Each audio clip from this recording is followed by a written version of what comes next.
So it's a Grape Explorer talking about today. So we are back to our usual format, and what we try to do is explain a grape, an area of the world, and of course we break out our map. But today we're going to talk about the Pacific Northwest and specifically, Pacifically, get it? We are going to talk about Oregon. And Oregon is right here on the map, and as you can see, Washington State here, Oregon down here.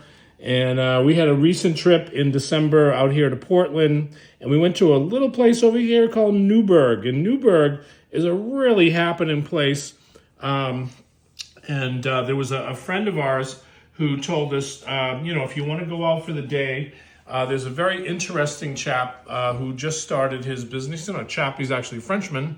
And he started this vineyard right here. It's called a Divio. And this gentleman, which is really interesting, is Bruno Corneaux.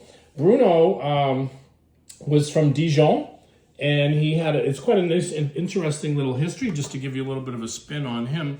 And we're going to taste one of his wines today, and I'm going to describe this wine a little bit because it's quite interesting wine.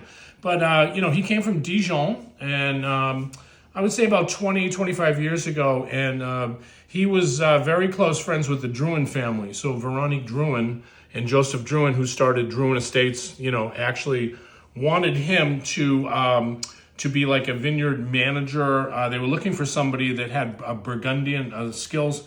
And, his family dates back to, third generation winemakers in Burgundy. So really knows his stuff about growing grapes. But anyway, he went out to this area, and he and his wife just fell in love with the Willamette Valley. And that's what we're going to talk about here. But this is a lot of the wines that Bruno is doing here. And just to tell you, they do direct shipment. They are not available really outside of Oregon, so you really have to go online to see the name of the winery here at Divio. And they have all different single vineyard Pinot Noirs and Chardonnays. But this is a wine here that I wanted to talk about because it is called Passetoutgrain.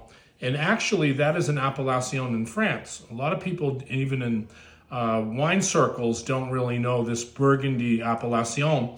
But a Passetoutgrain is like a field mix. So this is actually the blend is usually 2/3 Gamay and 1/3 Pinot Noir. Although it could vary too. But a traditional Passetoutgrain is more Gamay. So when I was visiting out here to Oregon, and of course Pinot Noir is king. So that in Chardonnay, obviously, and Pinot Gris, those are the grapes that grow here. But they're starting to spend time growing Gamay. And I'm curious, George, I wanted to know: are you trying to make like Beaujolais here? Or are you trying to create like Moulin Avant and Morgon, my favorites? And actually, the winemakers out there said no. We're actually not looking to stand alone with Gamay. We're looking to blend Gamay and Pinot Noir. So that is what a Passetoutgrain is, and you can see right on here.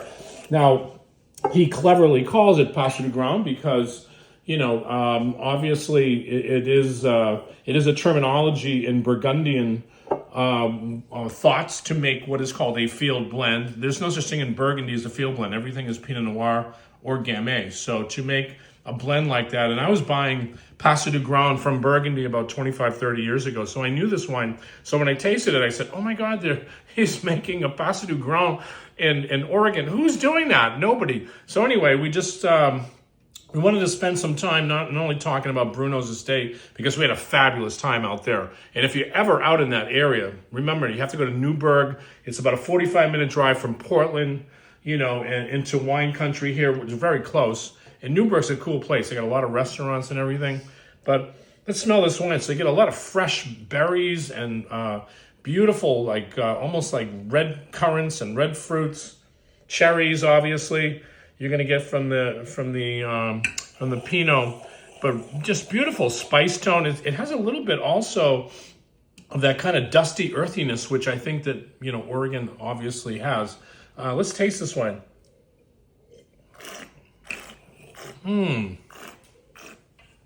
That is absolutely delicious. And it's got beautiful acidity. This is really well done winemaking. I'm just tasting it now. It's so long in the finish.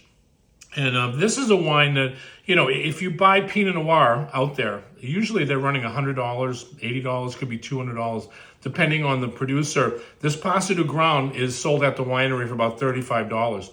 And they ship all over the United States. All you have to do is go on their website and order wine. But if you really want to try something different that I know you're never going to find in your local wine store, wherever you're at, the Passetoutgrain here is absolutely fabulous.